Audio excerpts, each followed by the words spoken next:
people are moving because of people like me, I think, from Washington State. They're fleeing the Pacific Northwest, California, and then Oregon and Washington, and they're going to Idaho. Now, normally, I don't like it when people move to California, to my state, and I know people in Idaho are like, no Californians, please. However, the state is already one of the most conservative states in the union. 58% are GOP voters.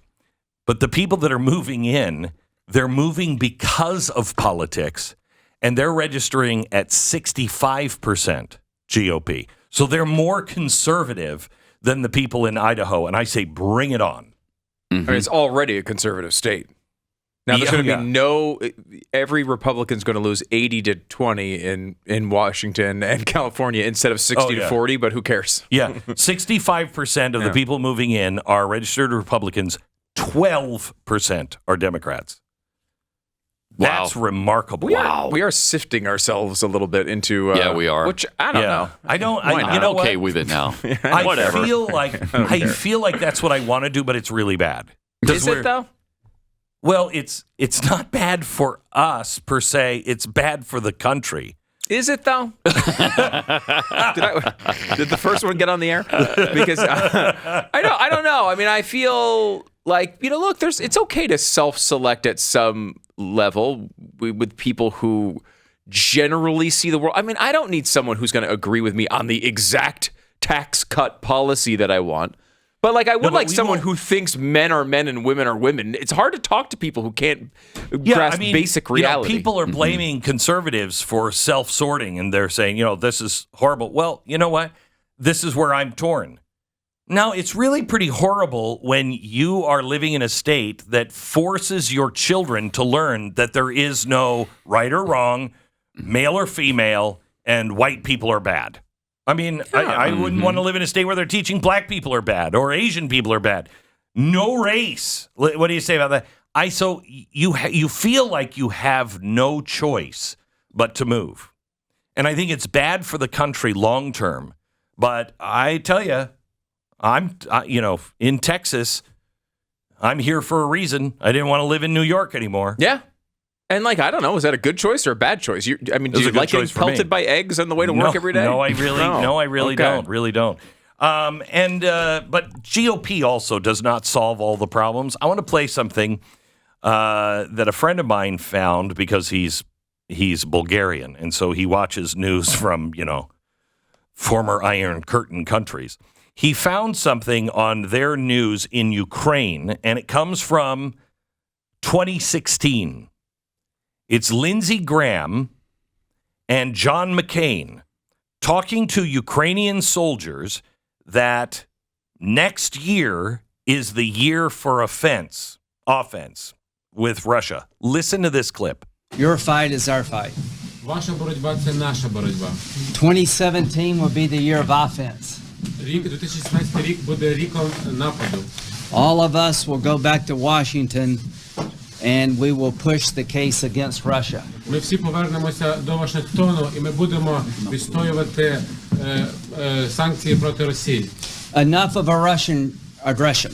Досить вже російської агресії. It is time for them to pay a heavier price. 2016. Щоб вони заплатили важчу ціну. Our fight is not with the Russian people but with Putin. Ми боремося не з російським народом, але з Путіним. Our promise to you is to take your cause to Washington. Наша обіцянка – це те, що ми вашу боротьбу доведемо до Вашингтона. Inform the American people of your bravery. Проінформуємо американський народ про вашу відважність. And make the case against Putin to the world. Wow. Talk about a warmonger. That guy has never met a war he wasn't in love with. But hang on just a second. Isn't it fascinating that you are standing there in 2016, right after the election, and you're speaking as though the war is going to begin the next year, And the decision's already made. Already made. We're going to go to war with Russia. Well, We're going he's to going to make his case. He's going to make the So case. Well, yeah. His decision's certainly made. Sure. Not the but nation's. isn't it weird that after Donald Trump, we didn't really hear anything about Ukraine? We heard Russia, but we didn't really hear anything about Ukraine. And then, as soon as Donald Trump is out, the first thing that happens is Ukraine. Yeah, but caused by a Russian invasion. Yes. But Russia that Russian invaded the invasion, was that Russian invasion not only wouldn't have happened with Donald Trump because of who Donald Trump was, I think that's true. but is it also because the Russians knew exactly what the warmongers were going to do under a Biden administration? Maybe. I mean, who knows? It's possible. I will say that, this is 2016, so it is after Crimea. Like, this stuff had heated up quite a bit already, right? So there's some reason for them to be talking about this, but it's certainly... But it's 2 years later. Yeah. It's 2 years after Crimea. And why is 2017? I'm convinced it's because they thought Hillary Clinton was going to get in. Win. Then when she didn't, the train has already left the station. And we're just going to do it anyway. And had no idea that perhaps I'd love to play this clip for Donald Trump and get his point of view.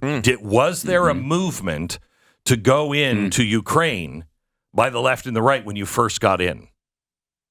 Because somebody in his administration would know if that was trying to be wielded against. But that was, remember, one of the problems that they had was they said that Donald Trump was too pro-Russian. And I mean before there was a computer sending signals to his bank. No, there's not. That was complete fabrication. However, he was sending the message, we're not going to be hostile. We're not hostile. We just want to be friends with everybody. Well, and that was our position, that we were not going to allow Ukraine into NATO. And that position went away. They just went back on that completely. So, and I thought it was kind of reasonable for Russia not to want Ukraine to be part of NATO. And angry when we failed a promise, right? We broke a promise to them. Yep. I mean, that was part of the agreement back in the day. It was. So, I mean, there's been lots of problems on both sides of this for a very long time. But it does seem like there was an agenda kind of in place that people wanted to execute. And Trump certainly got in the way of that. I mean, that clip there is a great example of it. They 100% at that moment believed Hillary Clinton was going to be the next president of the United States. You take that to the bank. It was December, so it was after the election. Oh, it was December? It was December. Okay. That's my mistake. Then. I'm sorry. Yeah. So that's interesting. Then they already knew. Yeah, right. That but Trump I think they thought that the train had already left the station. That the deep state, everything was happening. The State Department, and they just didn't think that. I think that they thought it couldn't be stopped. At that time, too, you remember the early versions of the Trump administration would be have more affinity for that type of thing, right? They had a lot of generals in control. Remember, that was that early version of the Trump administration had maybe more likelihood to take that seriously. But it didn't work. I mean, Trump did not go along with McCain. Right, but the deep state started pushing Russia. That Russia had interfered, Putin was behind it, that the presidential election had been hijacked by Russia. I mean, they immediately went and made Russia the bad guy. Yeah. Even though I'm not saying they're not the bad guy. They are the bad guy. They are the bad guy. But they immediately they pinned all stuff that wasn't true on Russia. Yeah. I mean, they've had it out for Russia. And it's amazing to me how, does it seem like anybody is actually representing you? Not really. Yeah. Not really. Right? Mm-hmm. And so people buy into conspiracy theories because you have to try to explain it. Yeah. Why is no one else standing up for America? And how much have things changed since that presidential debate between Obama and Romney, where Obama told Romney that the 1980s called and they wanted their Russian policy back, that you shouldn't be considering Russia even an enemy at that point. It was Al-Qaeda that was the enemy, not Russia. Well, that's interesting how much that's changed over the last few years. Well, I think the Russia thing came from the Clinton and Biden camp. I think they've been making money with Russia and Ukraine on the side, dirty money for a long time. Yeah. And I think this was part of their plan the whole time, quite honestly. Yeah. But I could be wrong.